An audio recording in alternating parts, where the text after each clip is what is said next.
You're listening to the Departure Lounge podcast with your hosts, Tom Whittle and Ger Dooley. Your ticket to the home of aviation podcasts. It's Sunday night, and you know what that means. A very good evening, everyone, to what is episode 8 of the Departure Lounge podcast here on my channel. As you heard, my name is a very still hungover Tom Whittle, and thank you everybody in advance for joining us for what is going to be an absolute laugh. So it's going to be fantastic.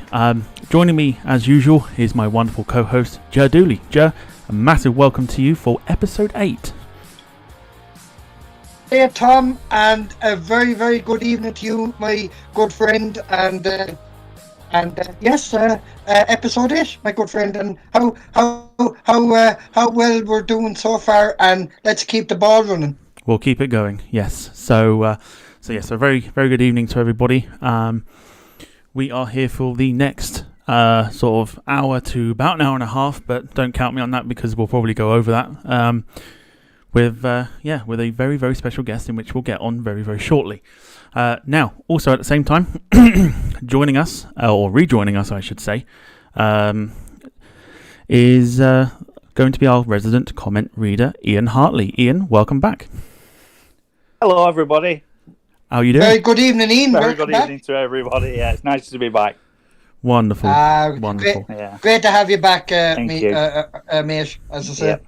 Definitely. So Ian is going to be reading out your comments and the questions that you may have for our guest this evening. And if you've got anything that you may want to ask the guest, pop them into the chat. We'll get them read out throughout this evening's show. Now, let's start off with some housekeeping, as we always do. So, excuse me. That's right. So, on top of the bar, you can see again. You have my Instagram, Ger's Instagram. You also have the option to subscribe to Ger on his own YouTube channel, and of course, you can follow me on my Twitter. Also, you can see our guests' social media, including Twitter, YouTube, and of course Instagram, which he will be very thankful if you were to give him a follow or a subscribe to his wonderful content. Also, at the same time, if you wish to be a guest on the show at any point, feel free to drop either myself or drop Ger a message. We encourage anybody from any sort of aviation background, whether you have a background in aviation or whether you're just a startup sort of channel or you've only just got into aviation, let us know, send us a message, and we will be happy to have you on the show. Also, at the same time, a big sort of shout out early on to the channel sponsor, airspotters.com. Definitely check them out for all of your model aircraft needs. They have a wonderful array of models at the moment and also have some nice little throwbacks. So definitely worth checking that one out. After the show, obviously, we don't want you to go anywhere right now. but yes, that I believe is all the housekeeping. I think it is. So once again, welcome everybody, and shall we get started? Yes, we will, Tom. Wonderful. Let's get it going. As I say, I cannot wait. Wonderful. So what we'll do, I'll quickly say a few hellos to the people that are in there at the moment. So we have Samuel Taylor Ackroyd, we have Leo 911, Jeremy Carlisle, Tom Bycroft, Tom Patterson, Bradley Penny Aviation, Travellino Blog. We also have Manchester Airport Spotter, and of course Mark Barnard. So a very good evening to you all. Good evening, everyone. Now, something a little bit different as we start the podcast. What we're going to do, in fact, nobody here knows exactly what's about to happen. What we would do normally is dive into the news and round up what's been happening over the last 7 days. But I've decided to scrap that again this week because I want to talk about something that's very near and dear to my heart. Now, it's not aviation related, but I promise it won't take up much of your time. So as we know, last week was Mental Health Awareness Week.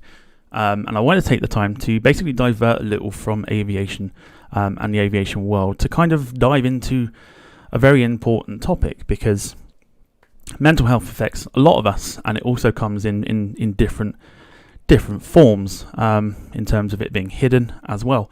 So you could see somebody out on the street chatting to a friend and having a good time and a good laugh, and they could be in a lot of pain with suppressed feelings and you wouldn't even know it. So it takes up a completely different form, as I've said. And you could also see somebody smiling and not know that they could be dying inside with any demons that they potentially may be facing.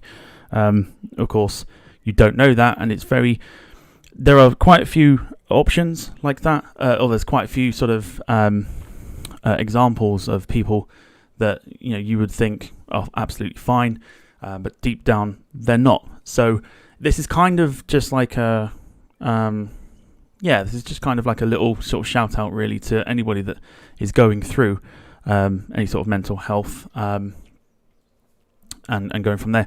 As somebody that experiences battling with demons on a daily basis, and I've also experienced the worst side of it in terms of losing people, it's difficult to comprehend how challenging every day can be, and how difficult it is just to talk to somebody without feeling like a burden.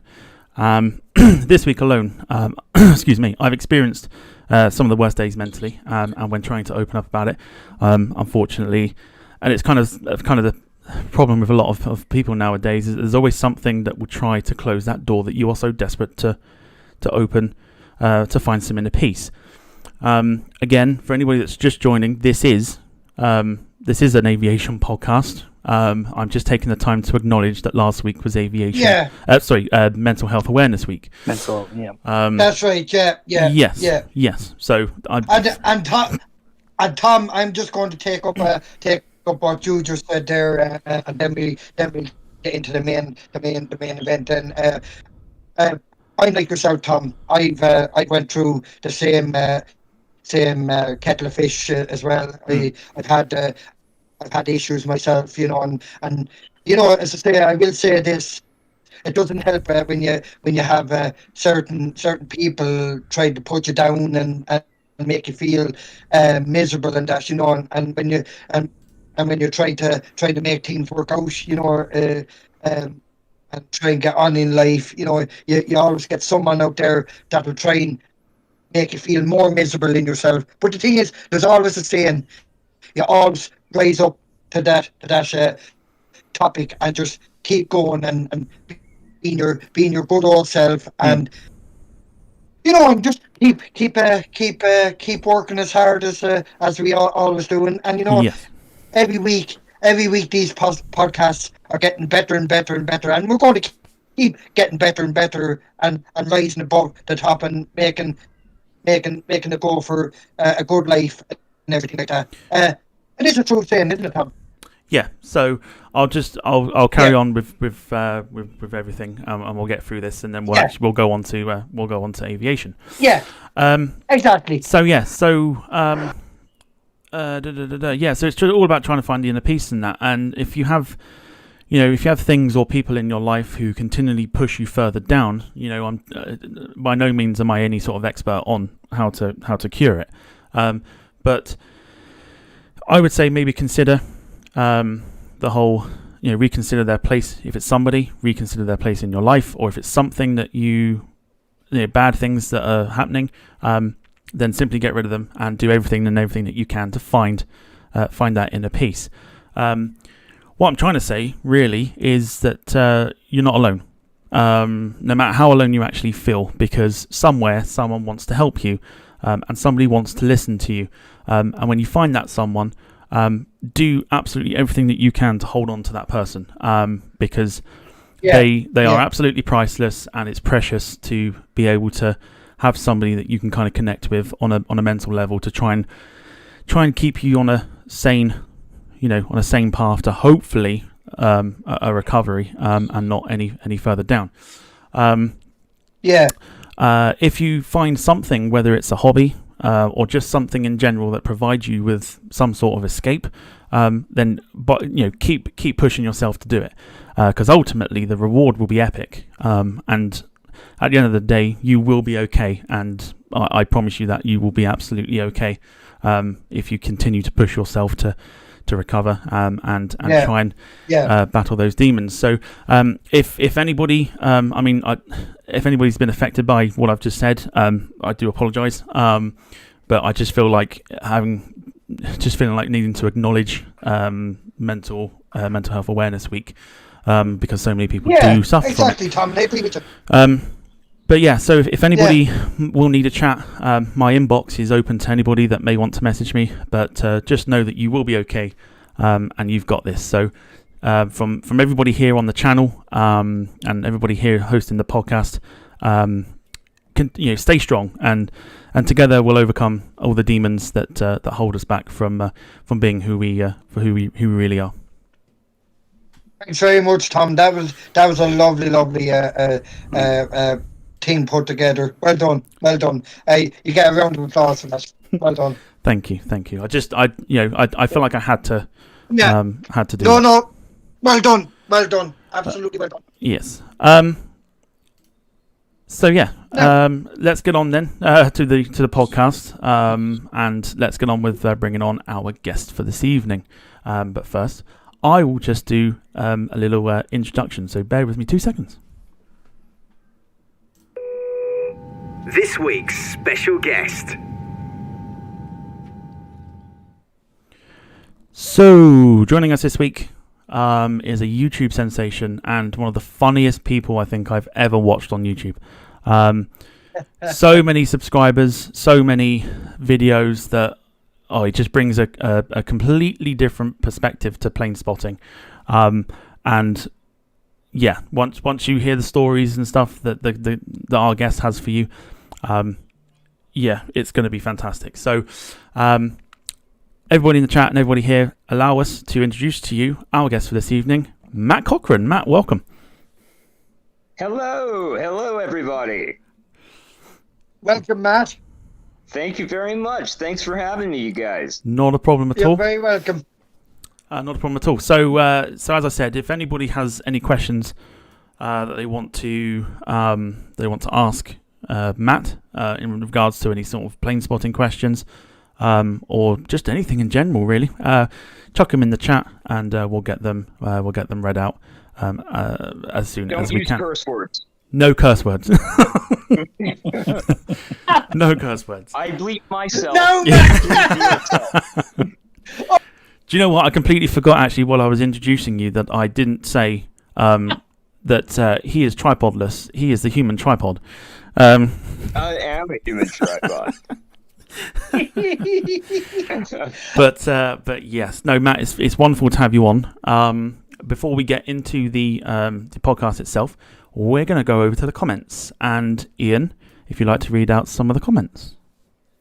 Yep, Loads. we've got quite a few hellos from. We've got people. Samuel Taylor Ackroyd says hello, and he says good evening to everybody. Leo 911 says good evening, guys, and Jeremy Carlisle, good afternoon, good evening. Hello. I'm sure some of these people Matt's familiar with. There's some names there I don't recognise. Tom Patterson. Yeah, Jeremy Carlisle, good evening. Good evening, even. Yeah. Tom Patterson. Hello from ATL from Atlanta there. Good afternoon, good evening to you. And Tom Bycroft says, Delta Belly, yay! I thought with an American accent. That's that. So that's one for you, Matt. Nice one, Matt. Yeah. Oh, I love that We've got Bradley Penny. Oh, that's brilliant. Says hello, and Travelino Blogs also saying hello. Let me just scroll down a little bit further. Manchester Airport Spotter, he's saying hello and good evening and good afternoon. Everybody's saying the same, and a lot of people reiterating what Tom was saying about the mental health issue, what he was talking about, which I agree, it is a massive problem in this country and probably all over the world, to be honest, and it's underfunded and God knows what else, and it's a horrible problem. It really, really is. So I think Absolutely. at that point, Tom, I'll hand it back over to you if you don't mind, please. Not a problem. And thank you, everybody. I can go back into the mental health thing real quick. Yeah, because I think it's worth mentioning. My wife is a licensed therapist who deals with this on a daily basis, and she specializes in trauma, particularly sexual assault, as well as veterans with PTSD. Yeah. So my wife, who is napping in the next room, is one of those heroes who helps out with that. Yeah, fantastic. Well, massive round of applause for fantastic. that. Yeah, Yeah, big absolutely. round of applause, Matt. Excellent, my good friend. Let's get into the the aviation side of things, and start talking about planes. So Oh Matt, yes. to start Flying off, machines? how did you get into aviation? Aviation has been something that was stamped on my soul from the very first day of my life, as far as I know. I mean, we can only remember back so long, but ever since my first memories, it just, I don't know what it was. It's just one of those things. And I'm sure all of y'all can, and all the listeners can understand. It's just one of those things that's in your blood. So from day one, it was just there. Wonderful. And do you remember sort of the first sort of plane or planes that you saw that kind of took your interest? Well, when I was real little, we moved all over. My dad worked for an insurance company that kept transferring around. So I was born here in Atlanta. Then we moved up to Manassas, Virginia.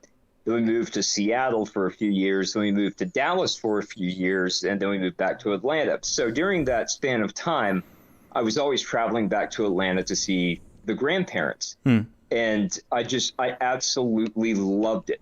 We're talking, I mean, these are the good old days, 727s, L-1011s. I think the L-1011 was as big as I flew on back then. But that's kind of, I used to love it so much that for some reason, I don't know why it's humiliating to admit, but I used to wear my T-ball uniform on all of my flights. It was one of the stupid little things I did. My parents couldn't talk me out of it because I thought the T-ball uniform was so cool.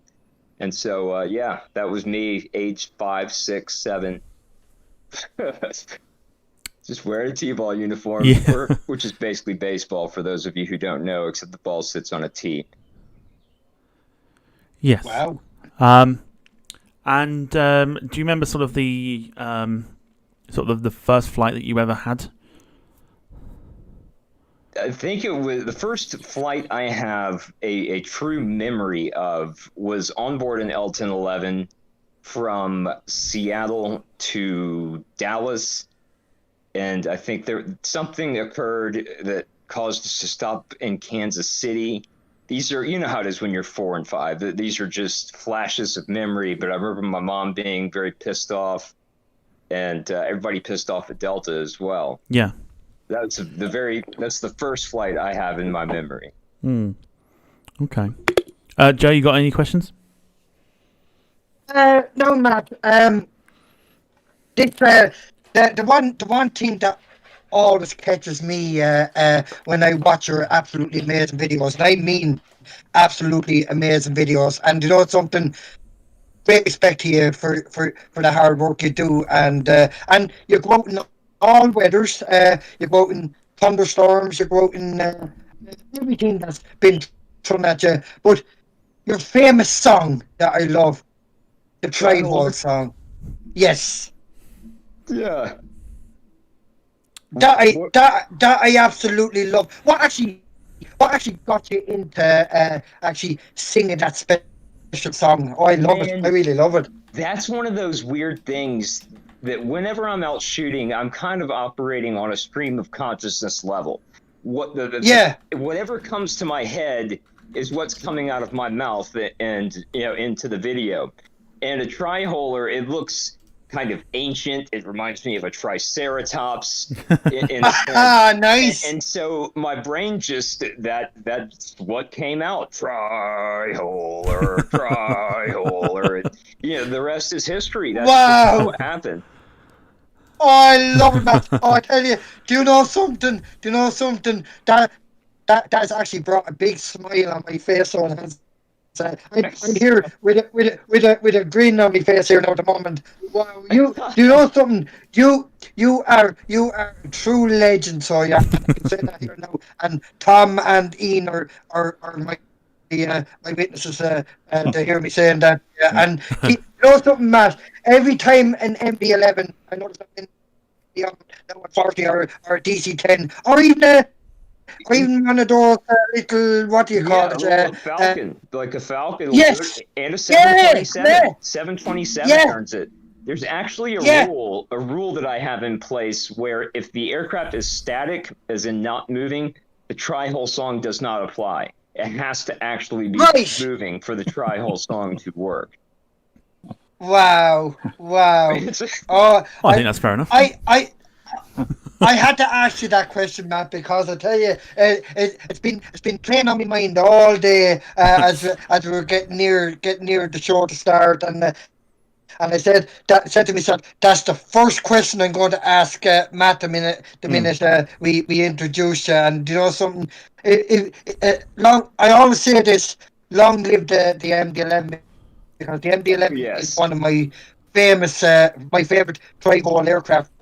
Because I had the privilege of witnessing a couple of them back years ago as well. It's like myself and Tom. We grew up with the 747s, and I'm sure Tom witnessed a few of the tri-haulers himself a few times. Oh yeah. Yes, I have. What we'll do? We'll go into the comments. There's quite a few questions, so we'll get some questions read out. Okay, Tom. So first one that I have got here. Is where is it? I've just lost it. 2 seconds. Right, Tom Bycroft says, "What's your dream airport that you want to spot at?" Oh man, of course, the easy answer is St. Martin. That's the easy answer. But if we're including military, which is a whole nother level, I love military even more than commercial. I just don't have as much access to it.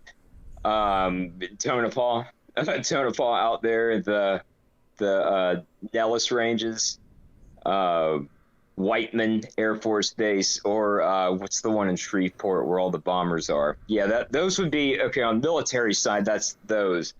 On the civilian side, oh boy. You know what? That's a tough point. Tom Bycroft, you're stumping me. I didn't have a favorite airport picked out.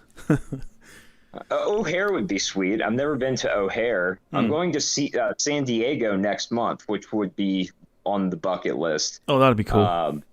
Yeah.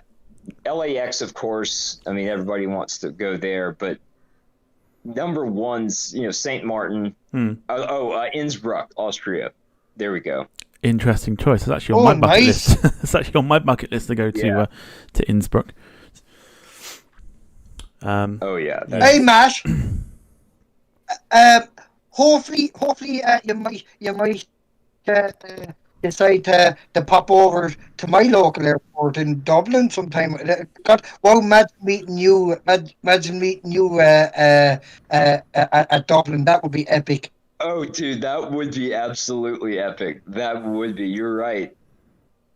Yeah, me and you as a tag team at my local airport. So you'd hear how I interact with the planes at Dublin. Tom knows what I mean, anyway. Absolutely. So we got some other questions which I'll just run through, and then we'll continue on with the interview. You fire away there, Tom. Samuel Taylor Ackroyd, obviously for those that don't know, has asked which airport you are based at. I'm Atlanta. What was once the world's busiest airport, but is now not, and I get angry when I think about it. Hartsfield-Jackson Atlanta International Airport. Wonderful. I don't get angry for real. I was just, Mm-hmm. Of course you don't. But no, so hopefully that's answered your question, Sam. Also, we'll do a couple more, and then what we'll do is we'll go back onto the interview side of things. So, Bradley Penley Aviation asks, what camera do you use? That's a great question, because I've been through many iterations of cameras over the decade or so I've been doing this. Right now, I'm using a Nikon Coolpix, whatever that means, P950, and I'm loving it. I used to use the Sony CyberShot DSC-HX350 and or 400.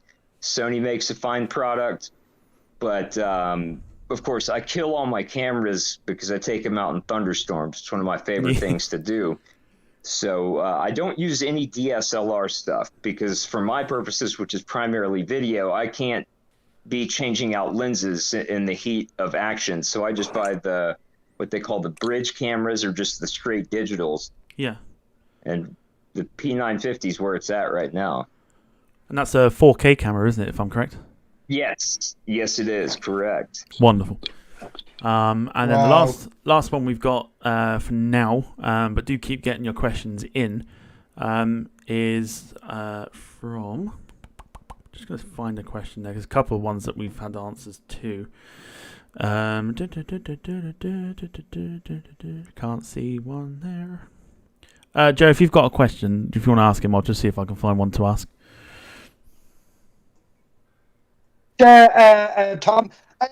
So Matt, how long have you been plane spotting at Marshfield, Jackson? When did you start exactly? Boy, I mean, really, I truly started plane spotting at Hartsfield in 1988. Now, this is when I was a kid. My bedroom window faced the part of the approach that goes right down Interstate 75 over Stone Mountain. Those of you familiar with the Atlanta Metro know what I'm talking about. It was formerly called the Macy 2 Arrival. And by the time they got over my house, they were maybe 8,000, 9,000 feet. So my grandpa gave me some pretty, what I thought at the time were super hardcore binoculars. And so what I do is I took the screen off the window on the outside. That way that wouldn't obstruct my view. And I would sit there in that bedroom window and I basically tried to make it into a control tower. I was 8 or 9, so, and I sat out there with binoculars and watched everything that passed, and then would log it in a tally sheet that I kept, my notebook paper that I kept in a trapper keeper. And that counts as plane spotting as far as I'm concerned. So I would say that, 1988 would be the beginning. Well, I know. Like I've been following you. I've been following you for so many years myself now,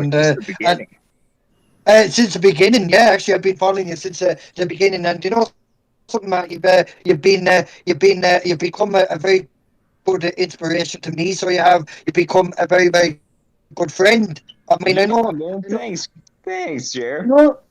No, you're very welcome, because the thing is, now fair enough, I haven't met you in person, but I tell you, it is going to be an absolute honour to meet you in person, because I'm definitely going to try and plan a visit over to Atlanta when everything is settling back to its perfect time again, and I'm definitely coming over to visit you, because me and you are going to have to do a great stint together. Yeah, they're gonna have to drag us out of the airport. Oh, they will. Oh yeah, believe me, they will. And also, Matt, it'll be the same when you if you ever get to come over to my local airport in Dublin.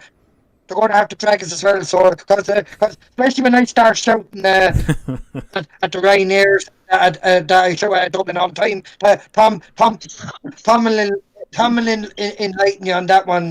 Yes. Hopefully later on. But as I say, but it's going to be an honour to meet you, Matt. You're a true legend.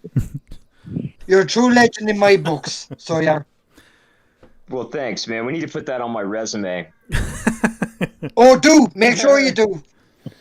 But Tom, have you any questions? well, I was going to say, for anybody that doesn't know, we'll get onto the style of how Matt presents his videos in a second. But if you were to watch a video of Matt's and watch a live stream of Joe when he's at the airport, you can see that the two are very much one and the same. So you can tell the inspiration is there. And both are funny. So it's well worth a watch. Like it's so honestly so good. But we'll get on to the content that Matt produces shortly. There was a question that I have just seen. We'll ask this, get to the comments of people saying hello, and then we'll carry on. But Leo911 says, Tom. What is the rarest aircraft you have spotted? I would have to say, I think it's the Antonov AN-12. Is that an AN-12 or AN-10? The 4-engine turboprop, the Russian or actually Ukrainian design? Yeah, the 12, yeah. Yeah, that's come into Hartsfield on a couple of occasions. I caught it on one of those. That's definitely the most unique aircraft I've seen at Hartsfield. I treat any Russian stuff as gold. Of course, I'm always trying to get out there to get an Antonov 124. Never seen an IL-76 out there, which is something that I would just die for. And they have flown to Atlanta before, but it's, when it happens, it's on those days where I'm at work and I can't get away. But rarest AN-12. Awesome. I've yet to see one myself, but I know a lot of people have seen sort of very rare aircraft and that, and I've heard the Antonov 12 go over like a high sort of altitude, and the noise is absolutely phenomenal. Oh yeah, the smoke was insane. The smoke was absolutely, you could see it coming from probably 15 miles out as it got on the final. The old vodka burners. Another one I just thought of is the DC-7. Delta just got a DC-6, I think, for their museum. They had to fly it across the country. And so I caught that when it landed. It did a flyover and then landed to go to the museum. So, that might count as a rare one as well. Yeah. Oh, you Americans get all the good stuff, honestly. Hey, I could say the same about y'all. The green is always the grass is always greener, So to say, Matt. Yeah, so to say. But yeah, so that answers that question. So hopefully that's sort of filled you in. What we'll do, we'll go over to the comments again, and Ian, if you want to fill us in with any hellos that we've had. Yeah, we've got. I did see a couple somewhere. Yeah, we've got Paul Maskell saying hello. Mark Sporn, Matt, hello from ATL as well. Hello. Manchester Airport Spotters, evening, Ian. And Sam Taylor Ackroyd has just subscribed to Matt's channel, so nice one. That's another one for you. Happy days. Thank you for your subscription. Happy days. Yeah, absolutely. Fantastic. Brilliant. There's a few links in there as well for Matt's socials. Matt's Instagram at Hartsfield_Matt, and Matt's YouTube is Matt Cochran, and I've also got at Matt TVAHI for Matt's Twitter there. Let's have a quick look here. Jeremy Carlisle is saying that Dublin's one of his favourite cities to visit. Oh, lovely. I know it's got a fantastic airport there at Dublin. They get some really, really nice stuff in there at Dublin as well, don't they? Yeah.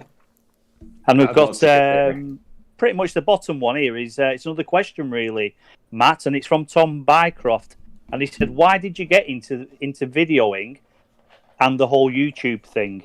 And just to add to that as well, is it just a part-time thing for you, or is it more of a full-time career for you, a career choice? Oh, it's no career. I have a day job. I have a job where I toil away, Monday through Friday for 9 to 10 hours. So this is my escape. The reason it's interesting, the transition from photo to video, when I kind of got back into the hobby was probably in 2006 or 2007 when I got my first digital camera, and then a little Nikon handheld thing. And I was like, all right, I'm going to go down to the airport. And so I went down there and I would take still pictures. And it's hilarious. If we had video, I could show you some of these scrapbooks that I made, because I also got a digital printer. So I would take these pictures and then come home and then print them and then put them into a photo album and write my little funny comments out to the side. It's an analog Instagram, basically, because back then there was MySpace, but I didn't use that. And I started to get bored with pictures, and I found video to be basically, you can edit a picture, and you can only edit a picture so much. A video, you can edit times 3. It's like a 3-dimensional picture, and I like having the ability to tweak it, and ended up I kind of took to the video thing a lot more. Plus, my pictures were horrible. I was a horrible photographer back then. I think that sounds so bad. I think you get a bigger footfall as well, wouldn't you? With people can sit and watch video for hours, but they can't sit and flick through photographs for hours either, can they? So exactly. I think from the entertainment side of it, it's a lot more, you get more involved in the entertainment side of it. Precisely. And then, airliners.net was one of those things where I thought I had good pictures, and then you send them there and they come back with just rejected. Yeah. I know all about that as well. Right. I'm just going to video then. Yeah. I know all about the whole rejection side of things. It's I think the best way of putting it is it's very petty. Yes. Yes. You've got a dirt spot on the picture. Well, where is it? Because I can't see it. Yeah, they've got the favourites, haven't they? Yeah. Oh, you've uploaded it because the sky is too blue. Yeah, stuff like that. It's funny. And, videos, I think it's a lot more fun to play with, too, especially after the fact when you bring it home. Because actually shooting it is a quarter of the battle. Bringing it home, sorting through it, kind of reliving what you did, because sometimes you're not really living it because you're looking through the camera. So that's another fun thing. I can bring it home on a Sunday night. On Monday, when I'm all depressed, it's another work day. I can bust out those videos and start sorting through them and re-enjoy the experience. Yeah, and especially the way you sort of present them as well, which we'll get on to now, because there's a couple of people sort of they've messaged me to ask the question as opposed to putting it into the chat. But what got you? What came? How did you come up with the idea of presenting it in the way that you do, by sort of commentary, a commentary style, as opposed to what normal people do? It's a good question. It's a very fair question, because it's definitely unorthodox. And if you look back at some of my very, very first videos, aviation videos posted on YouTube, you'll see there's no talking really, except for me saying things like muttering things, like, oh crap, or something like that. And it got to the point where it wasn't as fun. And I had this internal dialogue going constantly. I think everybody kind of has an internal dialogue going. And I started to verbalize it, and I was having fun with it. It was a good time. I found it to be a lot more fun to sit there and just spout off and let my mind unravel about what I was seeing. And that got me started doing it. And the first couple of videos I posted, it was not appreciated. Ooh, I almost gave it just quit, because everybody was leaving comments, let the airplanes do the talking, you shut up. And it's like, ow, that hurt my feelings. Ouch. Ouch. Because when you're new to YouTube, you don't know, you don't realize that these people are a dime a dozen. It doesn't matter what anybody else thinks. And my buddy Jay from O'Hare, who y'all have already spoken with. Of course. Oh, yes. That guy is someone to look up to, because me and my silly little YouTube channel with maybe 5 subscribers, he direct messaged me and said, dude, do not stop doing what you're doing. Nobody else does it. Forget about the naysayers. They don't matter. If you're having fun, do it. And after that, that was it. That unleashed it. Yeah, it's a unique way of presenting it. A lot of people, I mean, like myself, I'm the same. If I go and film planes and stuff, I tend to allow the planes to do the talking and stuff. But the way you do it and the way that you bring a comedic style to it is so unique that you try and find someone else on YouTube that does it, and they can't. There's nobody. There's absolutely no one that does it like you do. So, yeah, even though you get some naysayers that go, "Oh man, let them do the talking, man," you kind of have to just ignore it and then go, I'm doing it my way. If you don't like it, you know where to go. There's millions of other channels that you can go go watch, and not that there's anything wrong with those channels. I love Jay and everybody else who does it that way. That's perfectly fine too. It's just, this is my MO. This is I'm planting my flag here on this particular comedic aviation angle. Yeah. And there's a lot of funny stuff out there. There's a lot of funny stuff out there if you just sit out there at the same airport every day watching the goings on. Yeah, that's it's like you said, there's so many different channels that you can watch if you don't like the way that it's presented, but I absolutely love it, and I think a lot of people that are either like watching this evening, judging by some of the comments that I've read as well, absolutely love it, and they know some of your catchphrases as well, which we'll get on to. Do these catchphrases just they just happen, or is it Yep. yeah? It's all just I'm like Curb Your Enthusiasm, basically unscripted at the airport. It just comes out and then people just catch on to it. So it's yeah. Right. There was a question in the chat which I'm going to answer from Travelino Blog, who says, a very important question for Joe and Tom. Why can't you take this podcast onto its own channel so we can make it easier to find? There are plans to do that. Yeah, there are plans to do that, but it will all be in time. I'm a very, very busy guy. I don't have a lot of time, like a lot of people have, to manage one YouTube channel, let alone two. So when the time is correct and the time is right, then I will move the podcast on to its own channel. But for now, it's staying on this channel. I've seen many channels that have had podcasts or streams of chats and things like that have kept them on their own channel, and they've done well to the point where they move it on to their own channel. So once I feel it's necessary to move it onto its own channel, then I will do so. But right now is not the time. So yeah, that's pretty much why it's not on its own channel. So yeah, that answers that question.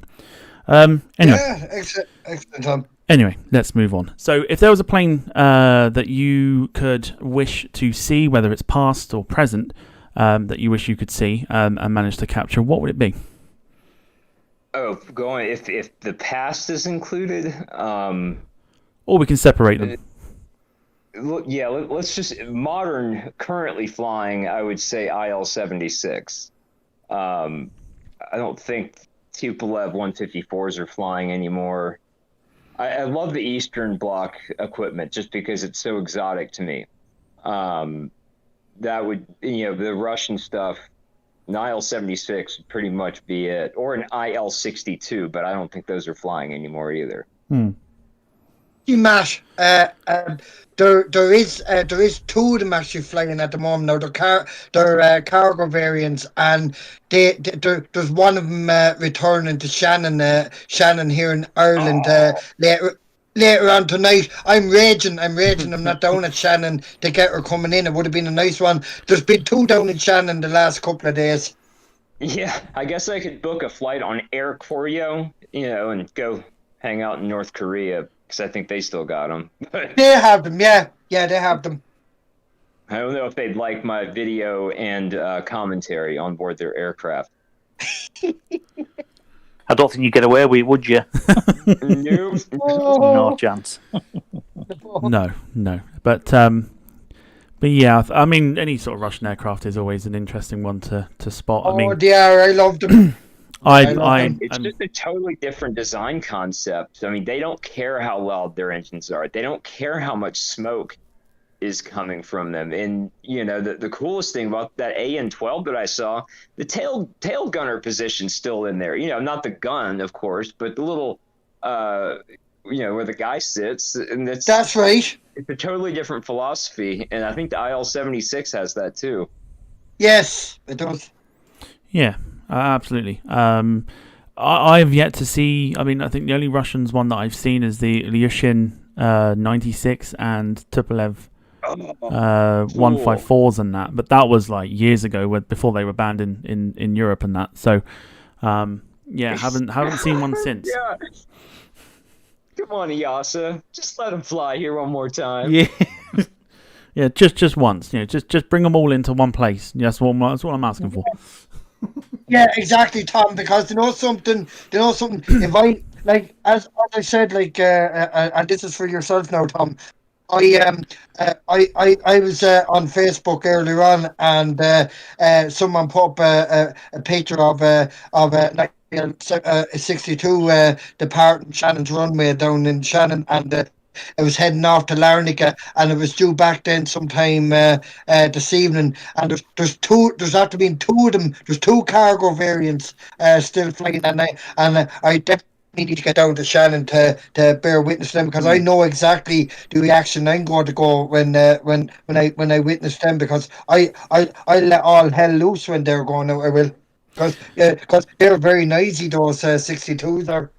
Yeah, they are noisy. I've had a few fly over at like high altitude as well, and you certainly know when it's not an American or European built aircraft in terms of France and that, Airbus and that. So yeah. So yes, definitely noisy little buggers.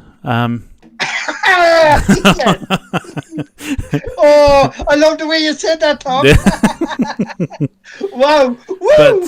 But no. So earlier on, Matt, you mentioned that you had the likes of San Diego. I think you had it planned for next month. Do you have any other sort of future sort of plans that you've made to go to sort of different airports or? No, that's really the first one. During COVID, I went up to Pittsburgh and back just for one of the last MD-88 flights.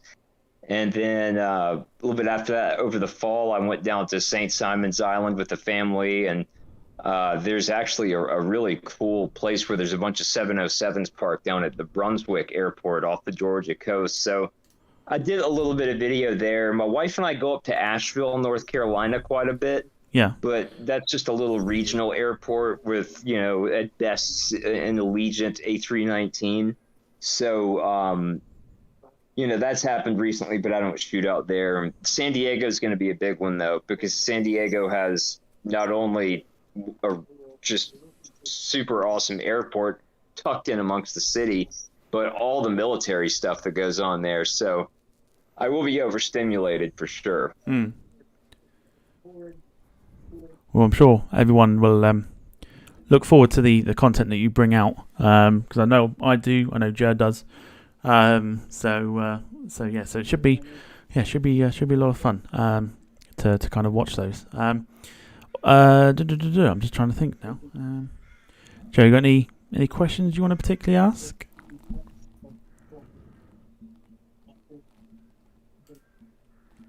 Hello, Joe. I think Joe's maybe gone. We'll move on. It's fine. we'll move on. Probably technical issues, but it's fine. But yeah, we'll move on anyway. What I'll do is I'll just run through. I'll put a little test to you. Actually, we'll do a little test to see sort of. Oh, I love tests. This is more. Yeah. So this is for Matt. So what I'll do is I'll ask you a couple of short fire questions, and then it'll be which one is your favourite sort of thing. So if you're ready, we'll begin. I'm ready. All right, here we go. So 787 or A350? A350. 747 or A380? Oh, 747. Boeing or Airbus? Can I pass? I used to be Boeing all the way, but recently I've started to lean Can I say Bombardier? Yeah, sure, we can have it as a third option. Why not?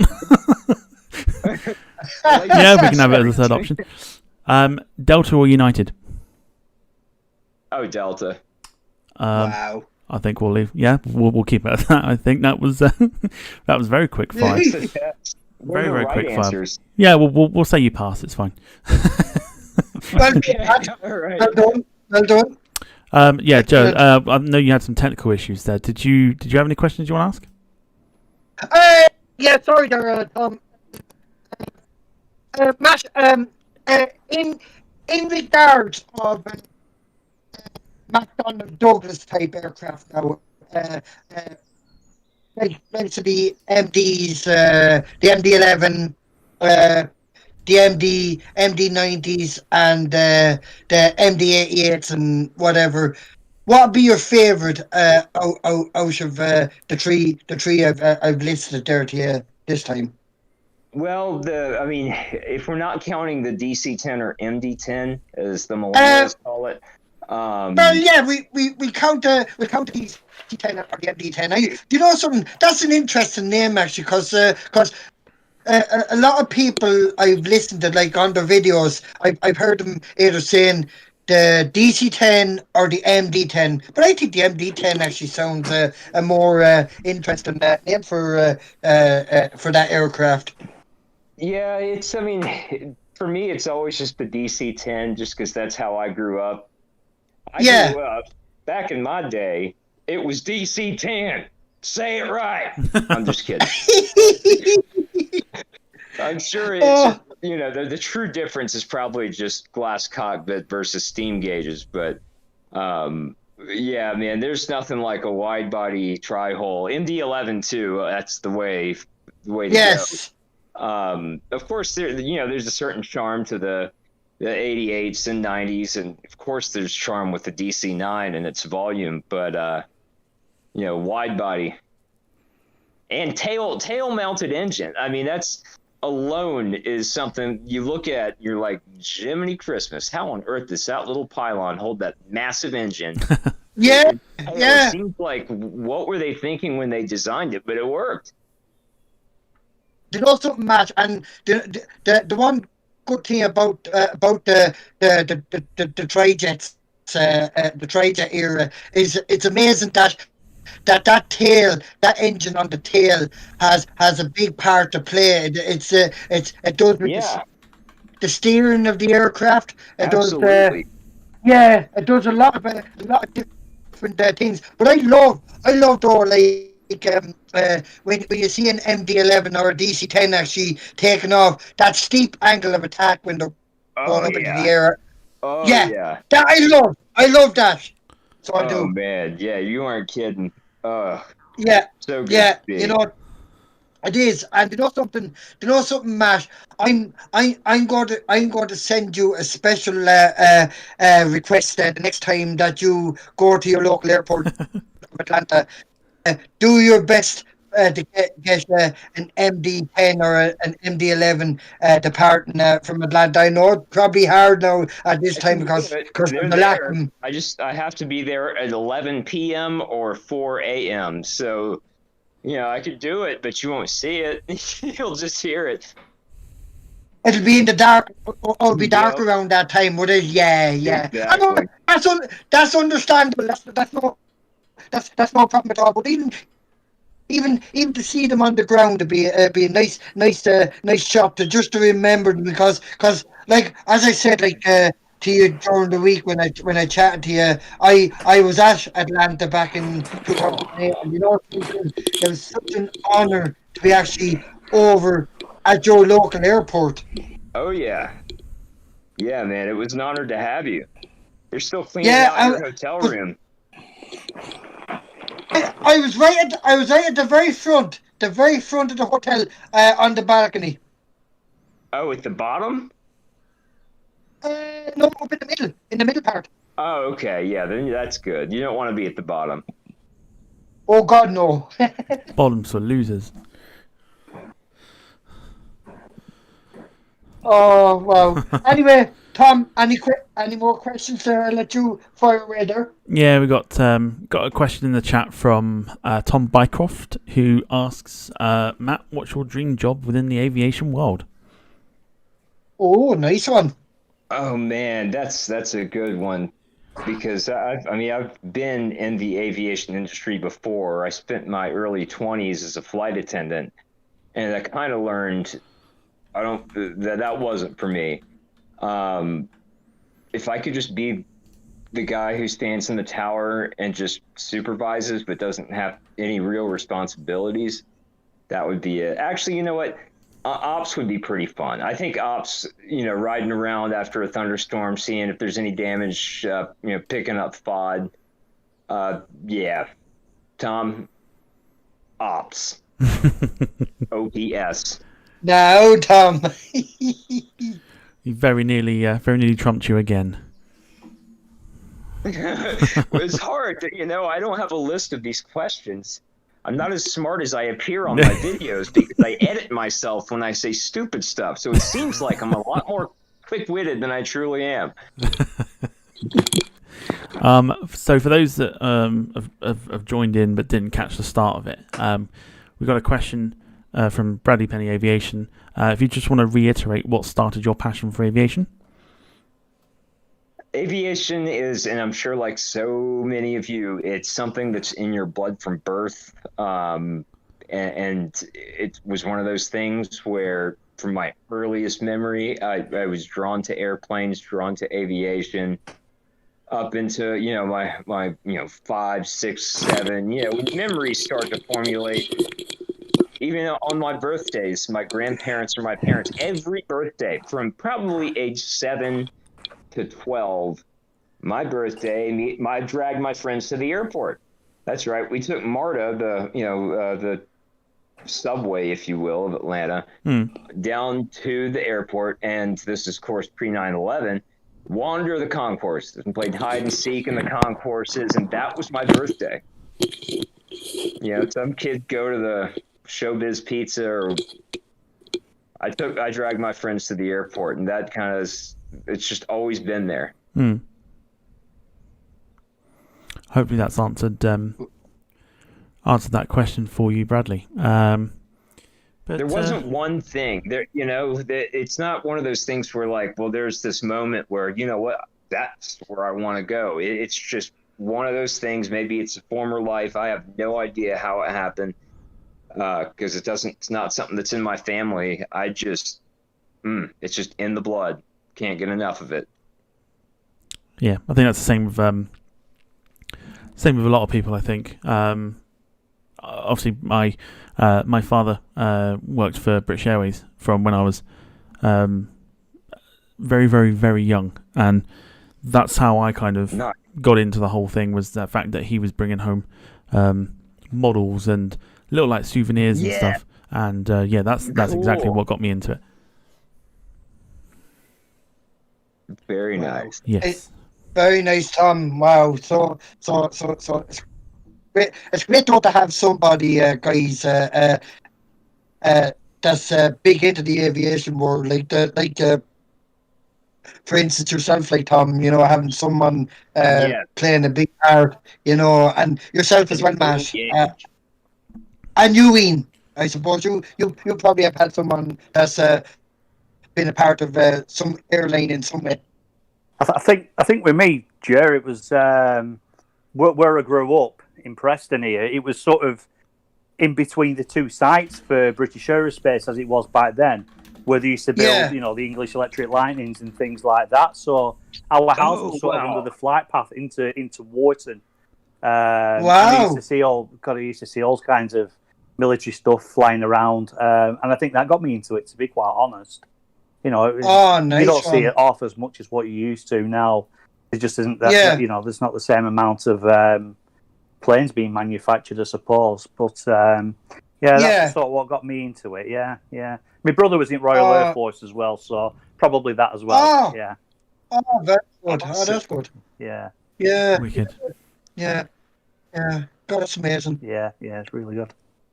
Yeah. We've Tom, got go on. Do want to continue? Do you want to continue, Tom? Because I've an interesting question now from Matt now in the next couple of minutes. Yeah, I've got one here from Tom Patterson, who is asking you, Matt, to share sort of a rundown of your favourite catchphrases and the meaning behind them. That's a dang it, Tom. And you notice how Tom spells his name like Tom York from Radiohead, because that's just how different Tom is. It's not Tom York. It's Tom Patterson. We've already covered the Tri-Hole song, because this is, my catchphrases change over. I've been doing this for since 2012 or 2013, so we're coming up on a decade, and they've kind of evolved and changed over the years. One of my favorite ones, random act of general aviation, is always great, and that's basically where you're just at a major international airport, and here comes a Cessna 172 or a Cirrus, and random act of general aviation. Meaning behind it is self-explanatory, of course. Let's see, what else do we have for catchphrases? You guys throw one at me if I'm because I can't think. We'll get the chat to come up with catchphrases as well. Catchphrases. Well, trying to be politically correct, but there's always Korean Airlines. That was really funny back in 2014, 2015. But I guess if I said Korean Airlines now, I'm canceled. I thought you mispronounced that first time I heard it. Yeah, cleared takeoff 27 reps. That was a good one. But you can make fun of me for being a Caucasian Presbyterian all day long. I don't care. So we all can have fun with each other. We're all buddies. All of us in the aviation world. Catchphrases. Oh, here's one. A hymen. A hymen is where you can tell that the arrival is coming in way higher than the glide slope. Okay. And hymen is also a part of the female anatomy. Yes. So hymen is funny. Oh dear. What else is there? I should have come up with a list of these in my head, because there are so many of them. I say we're not quite past watershed, but you know what? I think we're just going to go with it, because Tom Patson's actually listing a whole load of. So I'll run through them. He says sperm wagon. Oh, sperm wagon. Yes, of course. That is just an aircraft that is painted in all white. It can't have any titles on the aircraft other than the registration number. Any other kind of titles, any other kind of writing, it is not a sperm wagon. It's just the white whale, man. Sperm wagon. The white whale. That's a good one. That's a good one. I love that phrase, though, I have to say. White whale would have been a fallback if sperm wagon hadn't been so funny, because I don't know where the wagon came from in that. It was just, again, one of those things that was spontaneous, and just sperm wagon. Okay, well, that's what it is then. And so we've rolled with that one for many, many years. I'll tell you what, if I ever see a plane now that's completely painted white, all that's going to run through my head is sperm wagon. That's as it should. As it should. God bless the sperm wagon.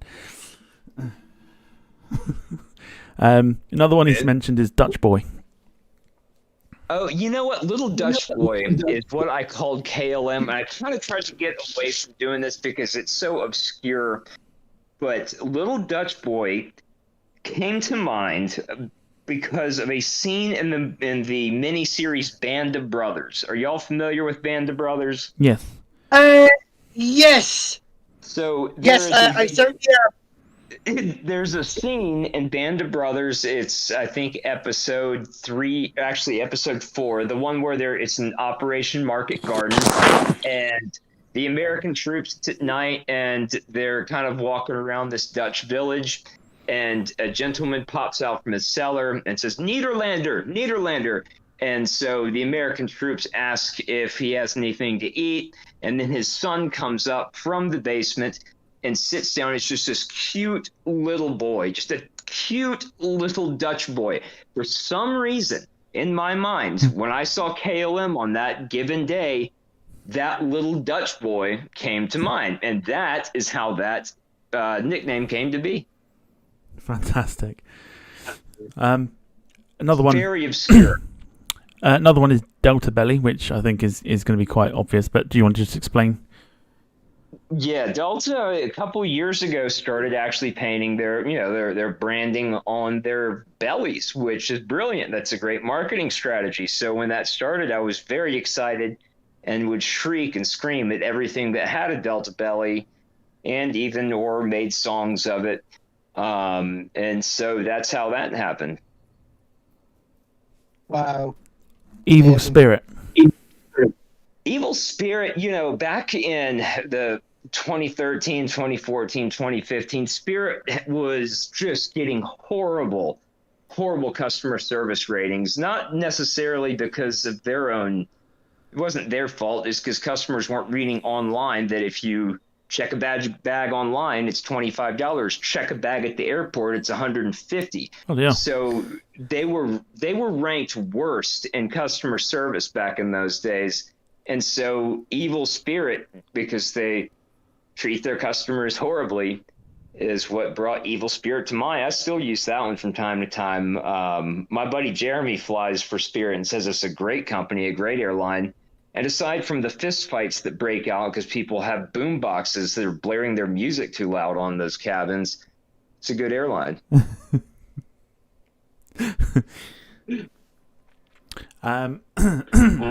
The other one that we've got here as well, again from Tom Patterson, is Con Air. Is what? Con Air. Con Air? Con Air. Ooh.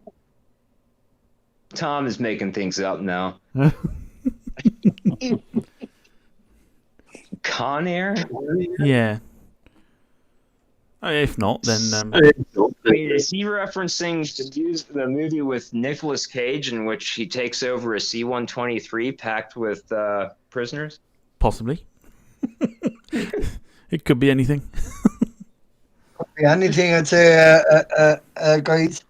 Yes. Well, here's another one I just thought of, a giraffe. Oh, yes. And this is funny because I call a 757-300 a giraffe. Now, I've heard in other circles a 757-300 is called the pencil. Well, I know the Dornier D17 was, or DO17 of the Luftwaffe was the flying pencil.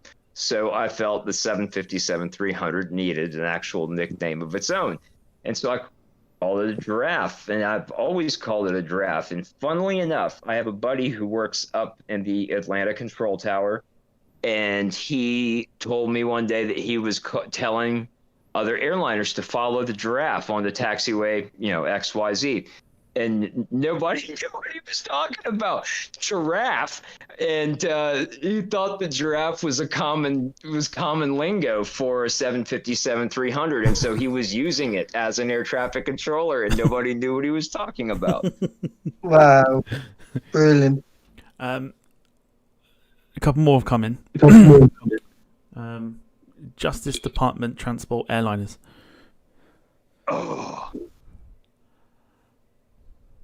Oh, Con Air. Oh, I see what you mean. Yeah, we used to, and I'm sure this still goes on, but probably hasn't been going on since COVID. If you stay at that Renaissance Hotel, every so often, it seems like a weekly thing, an unmarked 737 would come in and park in front of the Renaissance and unload a bunch of federal prisoners. And I'm talking prisoners with their ankles shackled to their wrists and walking down the stairs and having some guy pat them down furiously, like look in their mouth, like to make sure they don't. I mean, we're talking the freaking, the pen, man, the feds and their pen. And they would unload these people and then load up a whole bunch of other ones out of these buses that had, they were jail buses.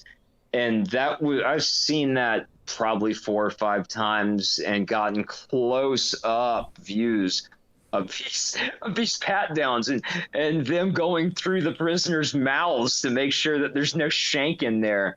And boy, is that a sight. It is something to behold. I never touted it on my YouTube channel because that'd make a great thumbnail. Yeah. But I don't want the law coming after me. So I figure if I bury it within the content of a 25-minute video, I'll be all the safer.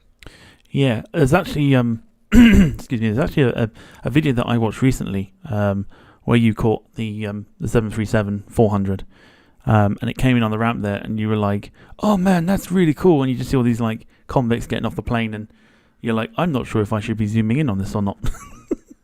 Yeah. Oh yeah. The Renaissance is such a great hotel because it gives you those kinds of vantage points.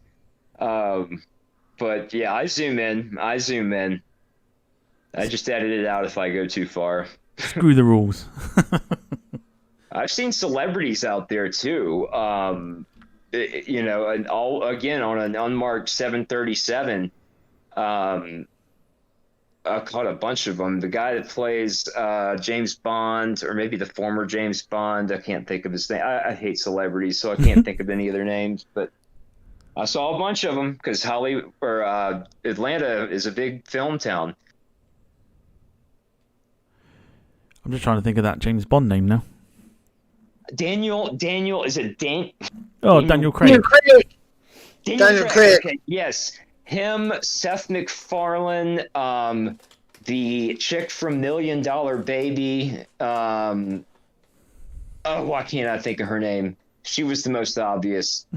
This video was hilarious because when they all got off, like 20-somethings came bouncing down the airplane stairs with their little, the dogs that go in the purse. And we're just bouncing around the tarmac. And I was like, my God, these guys didn't even wear business casual. And like Seth MacFarlane comes walking out with a full beard, and they're just out. I mean, you could tell something's up with these people. It turns out they're celebrities. Nice one. Wow. Yeah. Joe, you got the floor. Now, Matt, I've a very, very interesting question to ask you. Now, I know you've done many of good flights on different aircraft back and forth from Atlanta. You went to Las Vegas. No, was it Las Vegas or no? Yeah, San Francisco. Vegas. Oh, you went to Vegas? San Francisco, yeah, I've done that. I've done Vancouver. Yes. Yeah. And now I'm going to ask you exactly which aircraft was your favorite? 'Cause I know you flew on the very final Mad Dog MD-88 flight, which I had the privilege of watching your video, and I have to say I absolutely loved every single minute. Now, fair enough, it brought tears to me because it was sad. It was sad to see the MD-88s coming to the end, unfortunately. And before you answer my question, I was just wondering, is there any of those MD-88s saved, or are they all gone to scrap? Oh, they're all. I mean, at least from my field, they're all gone. Are they? Yeah, they're gone. Yeah. I know And they're still flying around somewhere. Like, I'm sure that, what is that airline? World Atlantic charter outfit from around here. They probably still have them, but. But your experience though on the final Mad Dog flight, how did it feel like getting onto that aircraft and going for the flight with it? How did you feel like knowing that was the final flight and everything? I'll tell you what made that flight or that round trip was the crew, because when I got on and kind of told the flight attendant right there why I was doing this, they went up. I mean, they were so thrilled to have me on their aircraft for, because they're going to miss that plane too. It's as much a part of them as it was me, more so, right? Yeah. They were so touched that, they gave me the royal treatment. They let me come up in the cockpit, and they went out while the first officer was doing the walk around and let me open the window in the co-pilot seat and sit there and it was, they wrote me this really nice heartfelt note about how much they appreciated me being on board. They made sure to mention me and there was a couple others like me, but mention us on every PA announcement about how much they appreciated us. And of course, we wanted the engine seat, and they thought that was the coolest thing in the world. So any real sadness that would have come about from that experience was, I think, taken over by just the warmth of that crew. They were absolutely wonderful. Wow. That's lovely. It's lovely to hear you talking about and because I watched your video of the actual flight, and it was absolutely awesome. And the crew were all I could see in their faces that there was a bit of emotion there as well. It is sad when you see any aircraft coming to its retirement and everything like that. And you were mentioning there that there is a couple. Well, I know there's a cargo company, I think, in Anchorage actually still flying a DC-9. Oh yeah. DC-950, and there's the two long MDs are there as well. So it's good to see a few of them still stretching their wings at the moment. But you can see them firefighting. They got the the firefighter. They've got them converted to where they're fighting forest fires. Oh, did they? Yeah. Oh, good.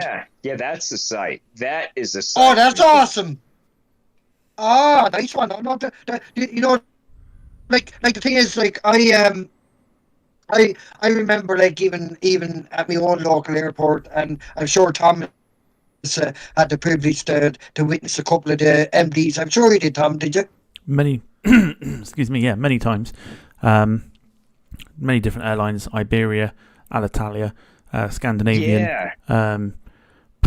Just trying to think of some others. Can't think off the top of my head, but those are the main ones that stick out. What about Air Liberty? Did you ever witness their one, Tom? Oh gosh, yeah, we're talking what, year 2000? Yeah, it would be in around that, yeah, because I remember I remember my visit to Gatwick, and you're going to laugh at this, Tom. So are you, Matt, and so are you, Ian. You're going to three. I'm going to have you laughing now in a few minutes. I remember being at Gatwick, and this particular one came right out over me. Now I could hardly see the writing on the side of it, but I knew there was an L at the start of it. No, I called it Air Liberta. Air Liberta. Close enough. And then. Yeah, close enough it was, and I said to myself, "What the flipping hell am I just after saying as that plane was going over the top of me?" And there was another plane spotter actually beside me, and he shouted up to me. He says, "You're from Ireland," he says to me. "It's Air Liberty," he says, "not Air Liberta." But look, I found a funny side to it, he says, and he says, "You're kind of like a comedian," he says, because he says, "I've not been listening to you for the last 25 minutes," he says, and he says, "The curses and swears are," he says, "at some of the noisy aircraft going out," he says, "I nearly fell on my knees laughing," he said, he said, you should become a professional comedian," he said to me.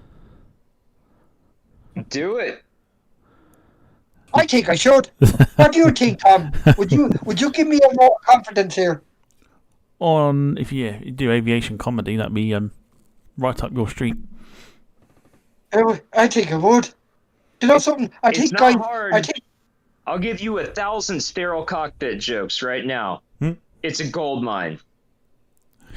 Nice one, Matt. I love you, brother. What we'll do, because we haven't heard from him for a little bit now, we'll pop over to the comments and Ian, fire away. We've got another couple of questions here from Tom Bycroft.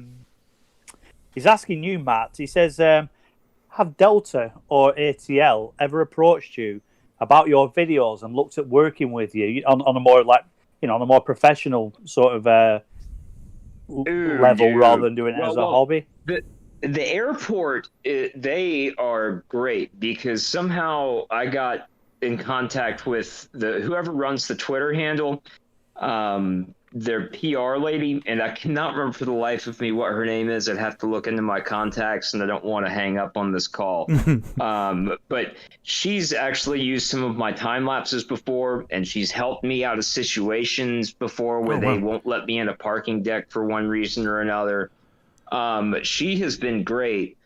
Delta, on the other hand, I hear they are not a fan. I've made them have a red face on more than one occasion. The first one being when I filmed a Delta 777 headed to Narita back in 2015 that ended up having, I don't know what it did. It kicked up a bunch of dust as it was taking off, and another pilot called the tower. And so this plane had to come around on an emergency, like immediately after takeoff. And it started dumping fuel, man. I mean, it couldn't have been more than 2,000 or 3,000 feet. And it dumped fuel over like all around the city and came back around for emergency final, still dumping fuel down to, I mean, I don't know how much, but maybe 1,000 or 2,000 feet. It was still dumping and landed. And then Delta sent out a press release about not dumping fuel. And then I released a video showing the whole thing. And so that was strike one.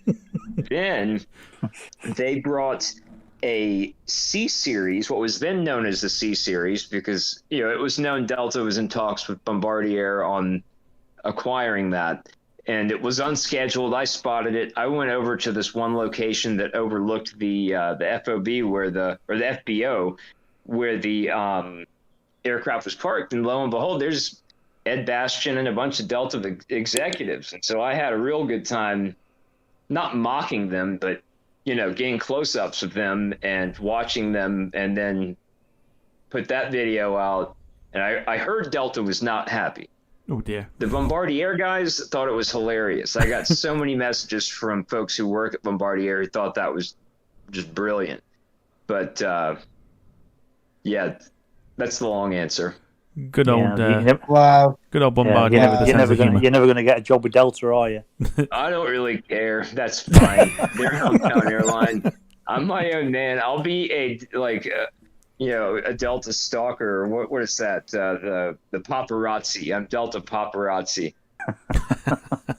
Free spirit. Matt, I have one for you here, Matt, and I tell you, and I've been meaning to bring this up. I don't think Tom or Ian has brought it up yet, but I've been meaning to bring this up to you, and I've heard you mention it a few times in your videos. The shades on the windows. Yes. Now that's a very, very good phrase of yours. Explain that one about the on some of the aircraft. A lot of the shades do be down on some of the windows. Well, some of them, if you ever spot an aircraft that has all shades down, you're dealing with most likely some kind of ferry with nobody on board.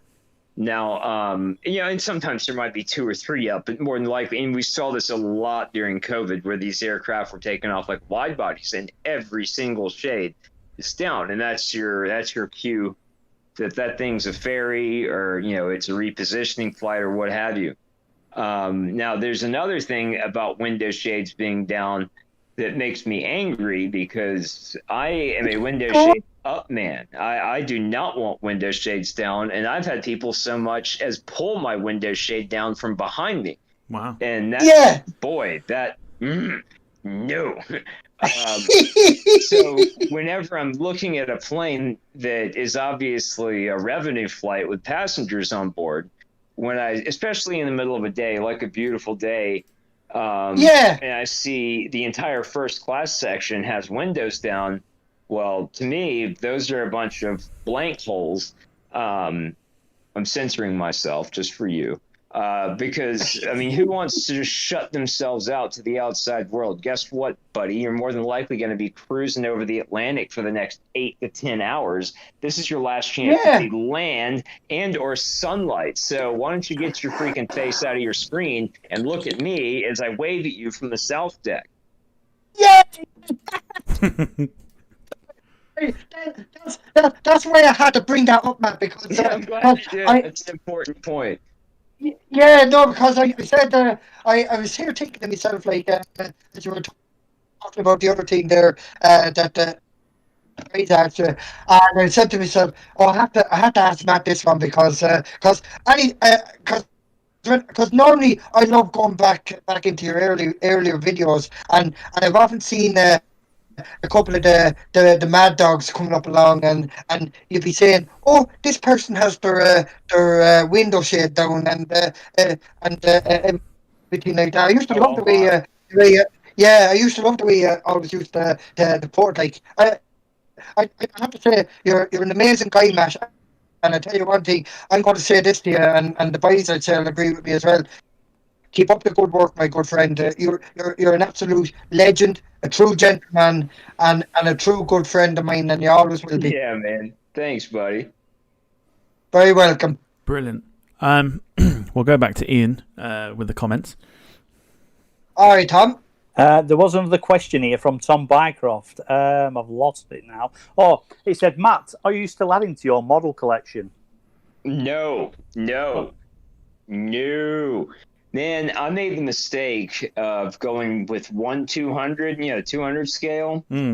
And those are massive, especially when you accumulate a collection of like 50. Wow. And then back then I was single, and then I get a wife and she's got other plans for that counter space and other plans for those shelves. And so now they are a burden, and good luck moving with them. Anytime you have to move, you're going to have at least 3 or 4 casualties. No. I would love to have somebody pay me for them. I might even pay somebody to get rid of them. Yes, please, I'll do it.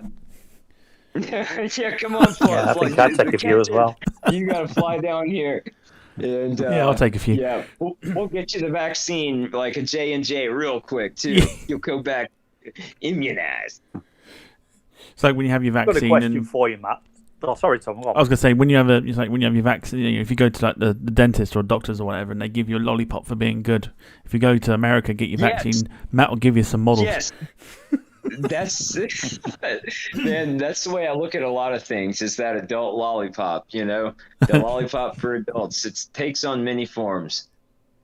Fancy getting rid of some, and you want to do it for free? Send them my way. I'll have them.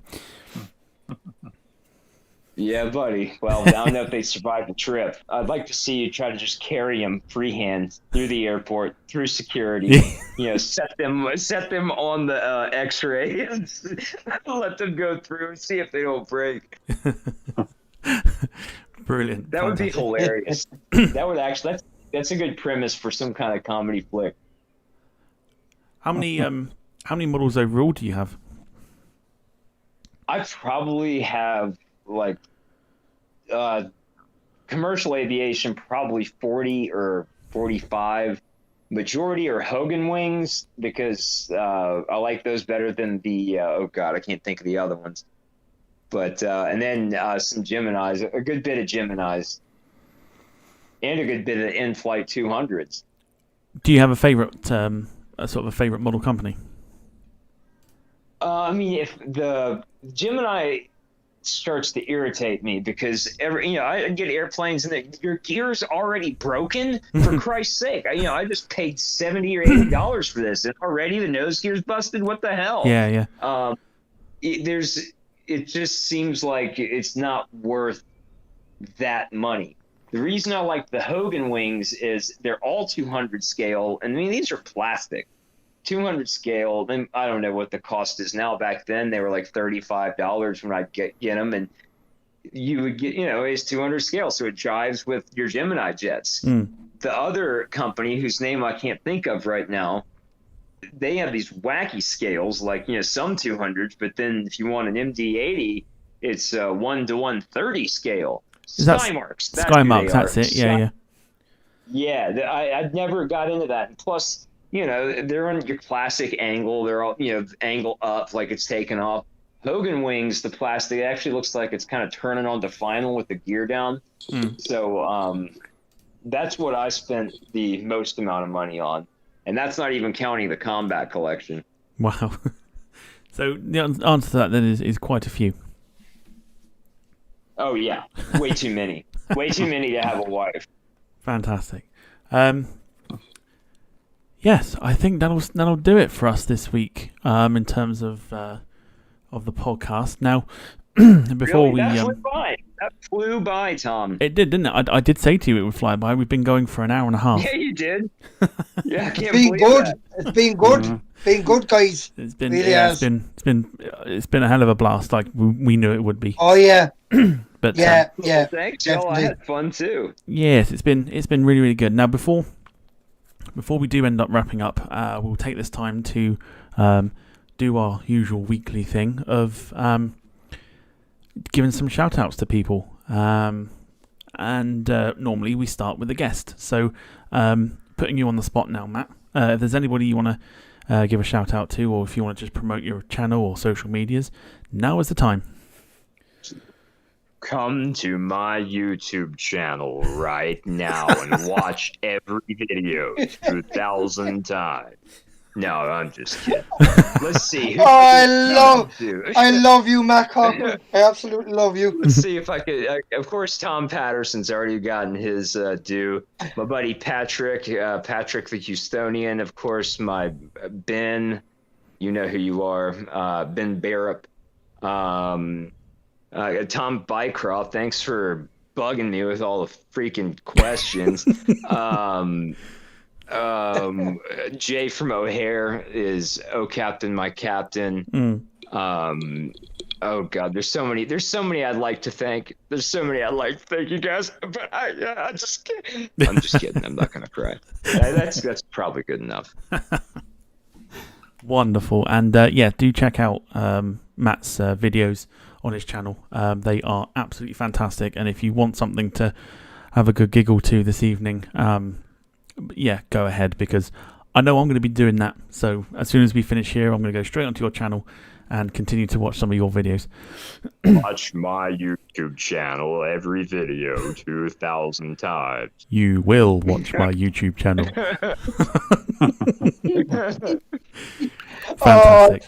Fantastic. We'll move on to you, Ian, in the comments section. Do you want to give any shout outs to anyone? Not really. Okay, moving on. It's going to be short and sweet. No, just go for it. Just thank everybody who's been in the chat tonight, and thank everybody who's been watching it, and thanks for your continued support. And that's pretty much it, really, Tom. And obviously a big thanks to Matt for a fantastic interview. I think. Brilliant. My pleasure. Yeah. Brilliant. Pleasure, you guys. Now the main event of the shout outs. Mr. List himself, Jer Dooley. Jer, have you got any shout outs? Oh, Tom, you know me every week what I'm like when it comes to shouting. Buckle up, everybody. The first thing I'm going to do now is give a big shout out to all the frontline workers, the NHS, the HS in Ireland, and of course the UK, and to anyone, Matt, here to you. In the good old US of A, big shout out to everybody over there, of course, and of course a big shout out to you, my true good friend Matt Cochran in Atlanta. As always, I always have to give the guests a big shout out. Ian, a big shout out to you on a great job in the comments.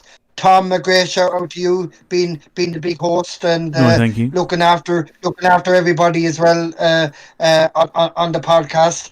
I want to give a special big shout out to all my good friends on Facebook, of course, who follow me on my lives when I do my live streams. Well, and I want to wish a very, very special friend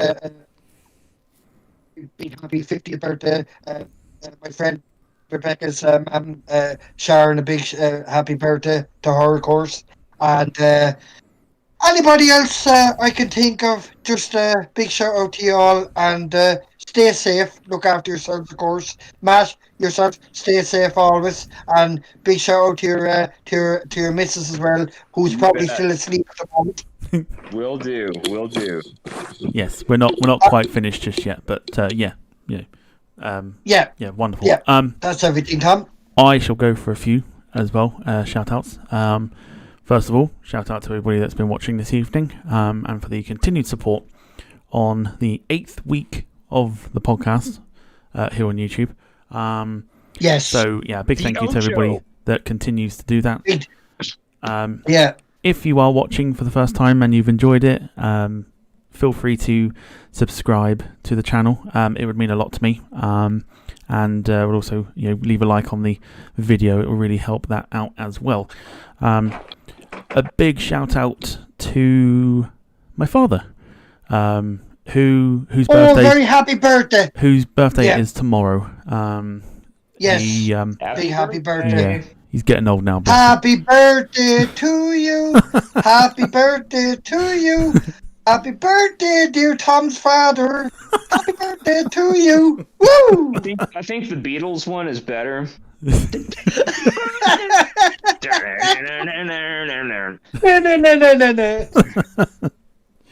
But yes, bless him, he's getting old now. So yeah, big happy birthday to him tomorrow, and big shout out to him.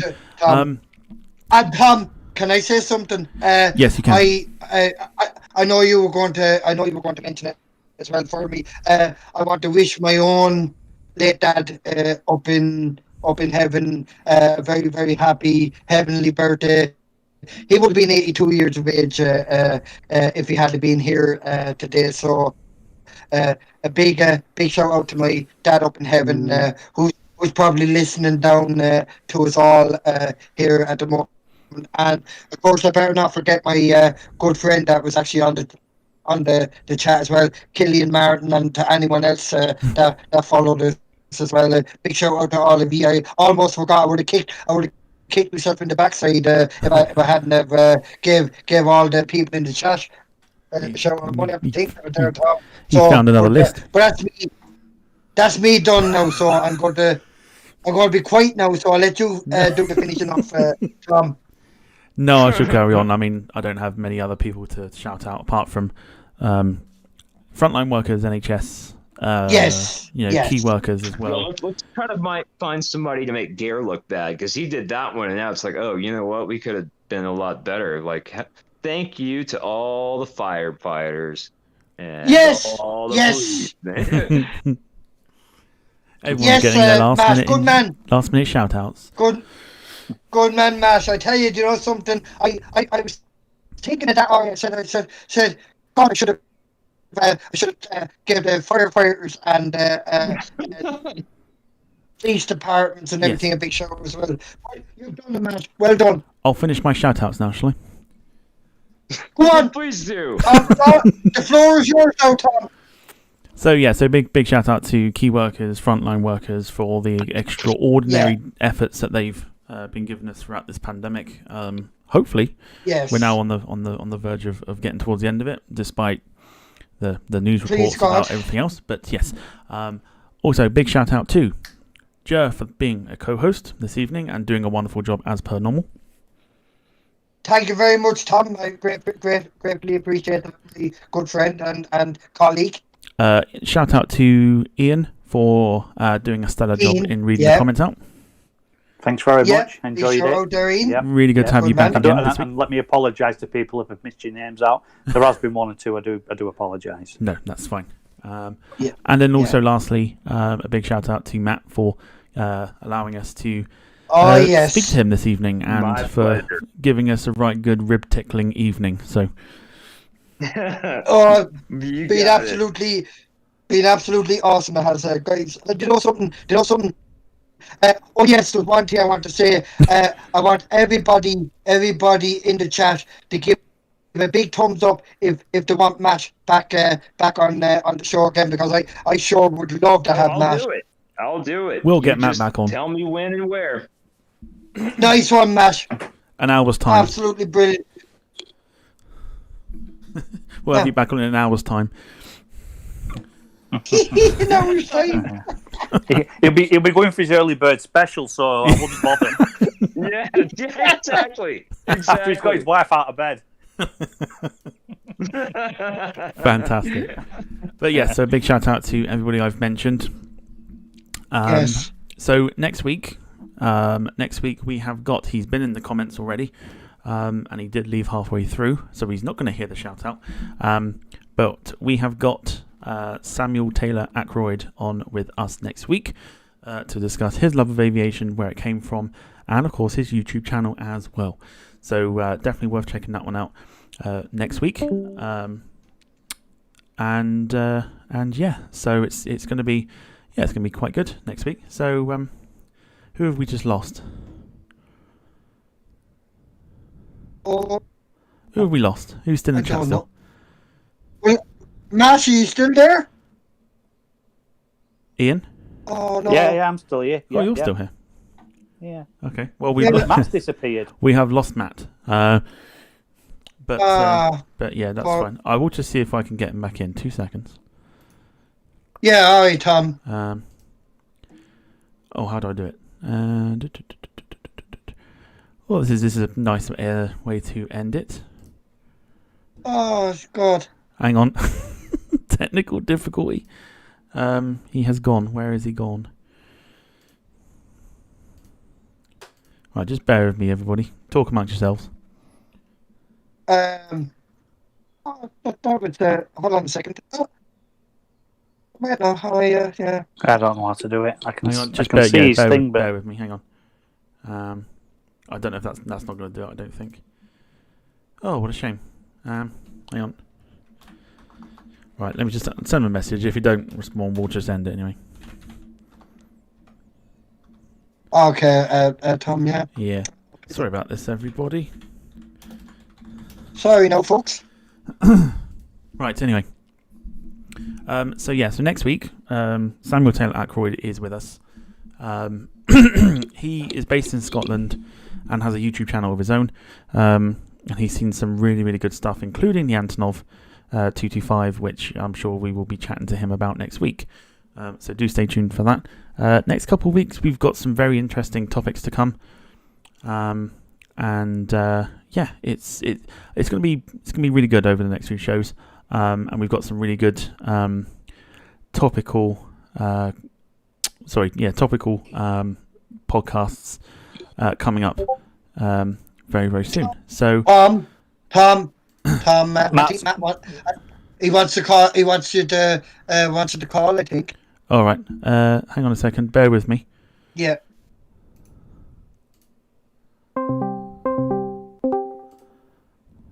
Welcome back, Matt. Hello. What happened? Okay, I'm sorry. Am I there? Yes. Oh gosh, what's happening? I do apologise, everybody.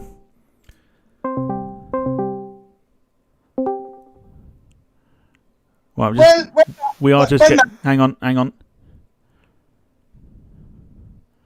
Okay. Hold on. We're having some bad issues here.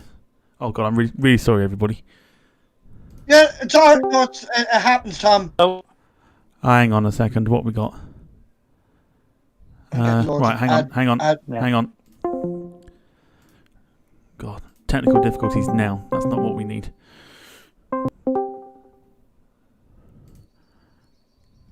Oh, hang on a minute. Oh gosh, everybody, technical difficulties. I'm trying to get everybody back so we can say goodbye. There's Tom, I think. All right, I'm back. I don't know what's happened, but someone's gone video. It's all right. Yeah. Yeah, that's me. Hey, it's me. It's all right. You're all good. Hey, Oh, hey, dear. Matt, I see. I just wanted to hit the button. Right, technical difficulties over. Yes, good stuff. Oh dear. Right. Anyway. So yeah, next week's guest, as Right. we've already mentioned. So yeah, tune in for that one next week. But we've got everybody back now because we're going to say goodbye. Oh, yes. So we came back to say goodbye. we certainly did, because that's how we roll. So yeah, so thank you once again to everybody who's been watching and continued support. What we'll do now is we will go around the room and get everybody to say goodbye. So Matt, do you want to say goodbye to everybody? I'd like to say goodbye. I'll take it. Goodbye, No. everybody. No, I take it, Matt. But listen, Matt, we will talk to you on the other side now in a bit. Tom, I say goodbye to you, my good friend. Okay, yeah, it's talk your to you turn now. soon. I'll talk to you soon in a minute, Tom, and I'll talk to you soon as well, Liam.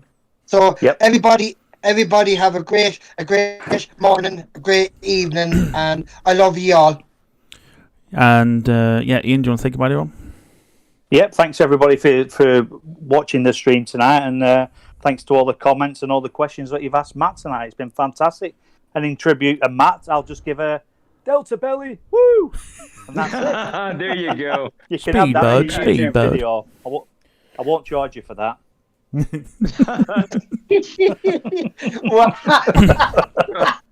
And I'll say Excellent. I'll say goodbye as well in the typical way that Matt normally does with Speedbird. Right. Yeah, right. Right. Nice one. Oh, I tell you guys. But no, Anyway, thank you everybody for watching. We'll do this again 7 p.m.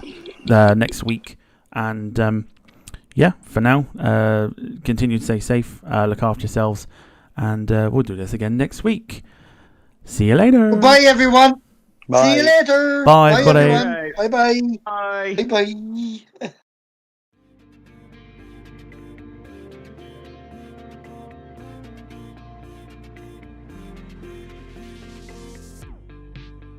Bittersweet is the taste of your mind.